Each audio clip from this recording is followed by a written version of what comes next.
الو الو الو، حياك الله ابو سرامية، ترى الله يساعدك. شلونك؟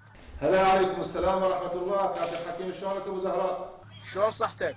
الله يبارك فيك. ابو سرامة لا زحمة عليك، وين صرتوا؟ قل لي بتشكيل الحكومة. بإذن الله قريبا انتم تبشرونا بالفوز. ايه يا اخي، الخاطر الله، قلت لك عادل عبد المهدي تطير وزارة مال النفط. نعم نعم يا اخي، وزارة المالية شو تطيله يا مالي نوري؟ نعم عاد والله نخرب. نعم يا علاوي وش طيته؟ وزارة المالية بها استفادة والله، وايد كلش بها استفادة. اي ايه يا باشا، احنا هم نريد لنا حصة، ترى احنا من النفط هم نريد لنا حصة. اي من الرمادي اي. باكي يشتري لنا طلي شيء من عنده.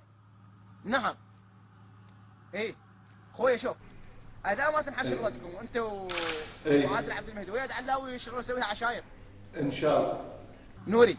نعم لا تلعب، لا تلعب وياي، صدق واحتقد وحدي لك. نعم نعم.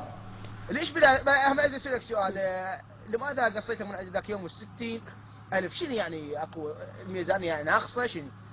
صحيح رواتبكم على 17 مليون. انت تدري 33 إيه؟ 34 مليون. نعم يعني راح ترجعها ل 60. نعم نعم ان شاء الله ان شاء الله.